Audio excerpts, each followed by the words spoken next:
Bonjour à toutes et à tous. Bonjour. On vous retrouve aujourd'hui avec les tops et flops du mois d'avril.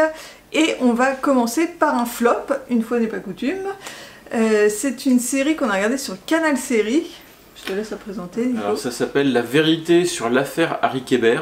Et donc ça raconte l'histoire d'un écrivain qui est accusé de meurtre après qu'on ait retrouvé dans son jardin le cadavre d'une jeune fille qui avait disparu il y a de ça 25 ou 30 ans.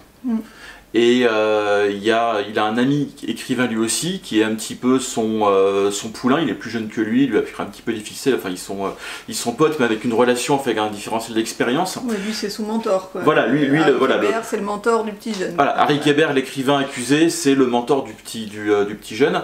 Et donc en fait le film, enfin la série, c'est une série pardon, retrace l'enquête du petit jeune qui va vouloir chercher à démontrer l'innocence de son mentor. Et donc il va enquêter dans la ville sur les événements qui ont eu lieu il y a 30 ans, mais il va découvrir pas mal de choses sur les relations entre les gens. Enfin voilà, il y a un côté un petit peu thriller, c'est une série thriller en fait en quelque sorte, sur pas mal, sur combien d'épisodes, une dizaine, ouais, un truc comme ça. Quelque chose comme ça. Hein.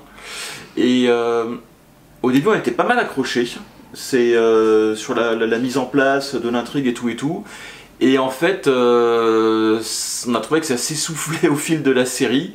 Et arrivé à la moitié, on avait envie de voir la fin.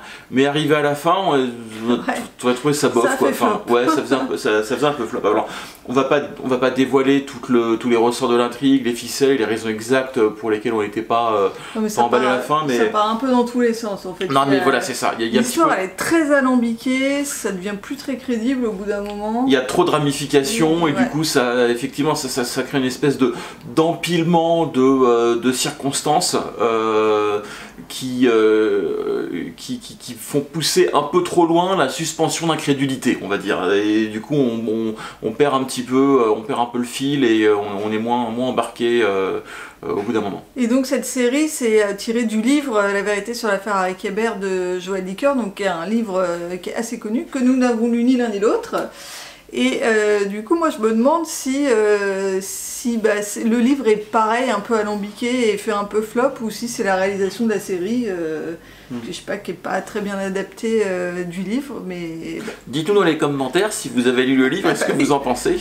Ensuite, on a une nouvelle plateforme qui s'appelle Okin, ou OQ2E, qui est une plateforme qui vient avec un abonnement free. Si jamais vous avez un abonnement free, vous avez certainement... Free mobile.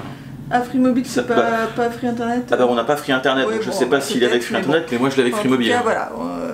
Et donc on a regardé quelques trucs sur cette plateforme et on voulait vous en présenter deux dans ces top et flop. Alors d'abord un documentaire sur les Yakuza, mais qui est aussi disponible sur le replay d'Arte. Alors après je sais pas s'il est toujours disponible parce que les replays des chaînes comme ça dure pas très longtemps en général. Donc c'était un documentaire sur les Yakuza en deux parties. Donc alors les Yakuza, si jamais vous ne connaissez pas, c'est la mafia japonaise. Et le documentaire raconte comment sont organisés les Yakuza, de quoi ils vivent, voilà, l'organisation qu'il y a au sein des Yakuza, le code d'honneur aussi très important chez les Yakuza, etc. Et alors moi j'ai trouvé ça très intéressant.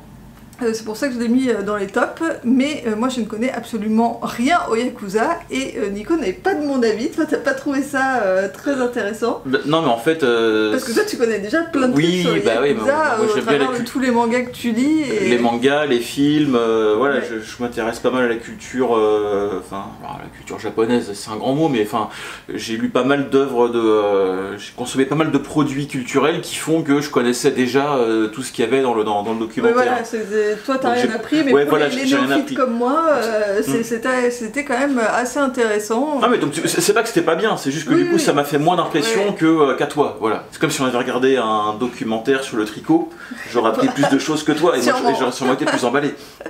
Et ensuite on a regardé un film qui s'appelle Le kidnapping de Monsieur Heineken, qui raconte l'histoire vraie du kidnapping de Monsieur Heineken qui a eu lieu dans les années 80 à Amsterdam. Donc Monsieur Heineken, c'était le PDG de l'époque des brasseries Heineken, c'était le petit-fils du fondateur des brasseries Heineken.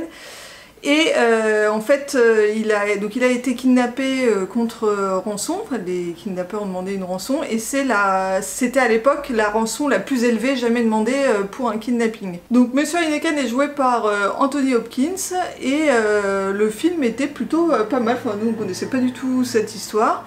Et voilà, c'était très sympa. Non, c'était bien mené et franchement, on a été tout à fait divertis.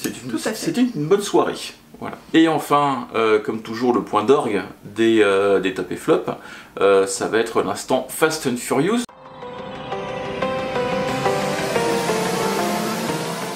Donc Valérie, ce mois-ci, quel Fast and Furious avons-nous regardé? Eh bien le 7. Le 7, alors, le 7 qui est un épisode vraiment assez particulier dans la série à plusieurs titres. Tout d'abord, c'est l'arrivée de Jason Statham dans la série, qui joue en fait le rôle du grand frère du méchant du film précédent, et donc il vient pour venger son frère, il est pas content, et il est très... Du coup, c'est un méchant. Il est méchant, il est très dangereux. Il allait être gentil, Jason Statham, souvent il est gentil. Et ben là, il est méchant. Ouais, il est méchant. Et ben c'est encore une particularité du film, mais la grosse particularité, c'est surtout que l'un des acteurs principaux, Paul Walker, qui était dans les Fast and Furious depuis le premier épisode, qui jouait le rôle du flic qui passe de l'autre côté, est mort pendant le tournage. Il est décédé dans un accident de voiture, ce qui est un peu ironique, comme dirait Alanis Morissette. Et donc ils ont dû finir le tournage sans lui. Et du coup, pour finir le tournage, toute la deuxième partie du film, à partir du moment où ils sont à Dubaï, en fait, c'est plus lui qui joue son rôle, c'est son frère, et ils avaient retouché sa tronche avec des effets spéciaux. Et puis également, ils ont changé la fin du film pour faire genre, oui, du coup, il va s'éloigner pour vivre avec sa famille, il arrête la vie d'aventure et tout, et donc leurs routes se séparent avec Vin Diesel et tout ça. Enfin, il y avait c'était un peu émouvant quand même, ça m'a fait un petit quelque chose de le revoir. Et oui, bon, émouvant. Toi, t'as pas de cœur, toi. Non, mais bon. Je suis pas attaché à Paul Walker comme toi, sans doute. Ouais. Et il y avait aussi des chouettes scènes de cascade dans ce film. Il y avait quelques scènes assez épiques. Du coup, on continue dans le grand n'importe quoi, comme c'était dans le 6 où ça partait un peu. Ah bah ça y est, là maintenant, on est rentré vraiment dans le. Comme ça jusqu'à la fin. On est rentré complètement dans l'iconographie des Fast and Furious telle que toi tu l'avais en tête et qui n'était pas là dès le premier épisode. Donc c'est vraiment les cascades démesurées. C'était plutôt comme il y avait dans le 5 et le 6, c'est des courses-poursuites avec du grand spectacle. Là c'est vraiment n'importe quoi, il y a des scènes complètement invraisemblables à James Bond, mais c'est encore pire que les scènes de James Bond. Encore mieux, pas pire, mais mieux. Non mais... Donc bon voilà, c'est... Bon, ça se regarde, mais c'est quand même pas incroyable. Hein. Je désespère pas que tu finisses par accrocher parce qu'il nous en reste quelques-uns à regarder, donc on verra au cours des prochains mois. Fin, là. Il en reste 3 là. 4 parce qu'il y a un hors-série, il y a un spin-off qui s'appelle Hobbs & Shaw et qui est avec uniquement les personnages de Jason Statham et de Dwayne Johnson et sans Vin Diesel. Donc on va le regarder également, évidemment. Évidemment. Voilà, c'est tout pour nos top et flop du mois d'avril. Comme d'habitude, dites-nous en commentaire quels sont vos top et flop du moment et si vous connaissez ce qu'on vous a présenté, ce que vous en pensez. Et voilà, c'est tout pour nous pour aujourd'hui. Donc Nico, on te retrouve pour les prochains top et flop. Et moi, je vous retrouve très vite dans une prochaine vidéo DIY. Bye bye.